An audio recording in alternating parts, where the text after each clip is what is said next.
ഇടുക്കി അടിമാലിയിൽ എക്സൈസ് നടത്തിയ പരിശോധനയിൽ രാസലഹരിയുമായി ഇതര സംസ്ഥാന തൊഴിലാളി പിടിയിൽ. തൊഴിലാളികളുടെ ക്യാമ്പുകളിൽ നടത്തിയ പരിശോധനയിലാണ് ഹെറോയിനുമായി ഇതര സംസ്ഥാന തൊഴിലാളി പിടികൂടിയത്.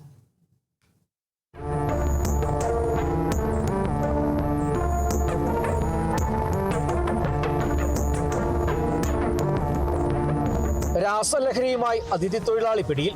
ഓപ്പറേഷൻ തണ്ടറിന്റെ ഭാഗമായി എക്സൈസിന്റെ നേതൃത്വത്തിൽ അതിഥി തൊഴിലാളികളുടെ ക്യാമ്പുകളിൽ നടത്തിയ പരിശോധനയിലാണ് ഹെറോയിനുമായി അതിഥി തൊഴിലാളി പിടിയിലായത്.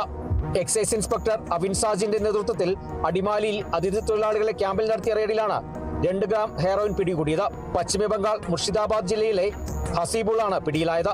അടിമാലി ടൗണിൽ നടത്തിയ പരിശോധനയിൽ മാരക മയക്കുമരുന്ന് ഇനത്തിൽപ്പെട്ട ഹെറോയിൻ 5 ഗ്രാമിൽ കൂടുതൽ കൈവശം വയ്ക്കുന്നത് പോലും നിയമപരമായി ഗുരുതര കുറ്റമാണ്.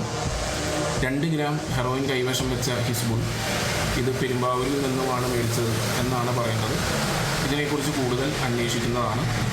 കൂടുതൽ പരിശോധനകൾ അടിമാലി ടൗണിൽ ശക്തമായി നടത്തുന്നതാണ്. പശ്ചിമ ബംഗാൾ സ്വദേശിയായ ഹിസ്ബുൾ എന്നയാളെ അറസ്റ്റ് ചെയ്തിട്ടുള്ളതാണ്.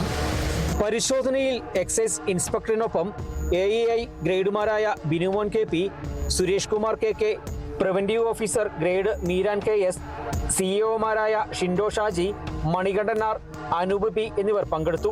Kerala Vision news, Idukki. നിങ്ങളുടെ പഴയ സ്വർണത്തിന് ഏറ്റവും കൂടിയ വില അല്ലേ? അതെ. 22 വർഷത്തെ പാരമ്പര്യമുള്ള 50-ലേറെ ബ്രാഞ്ചുകളുള്ള നിങ്ങളുടെ സ്വന്തം അച്ചായൻസ് ഗോൾഡ്.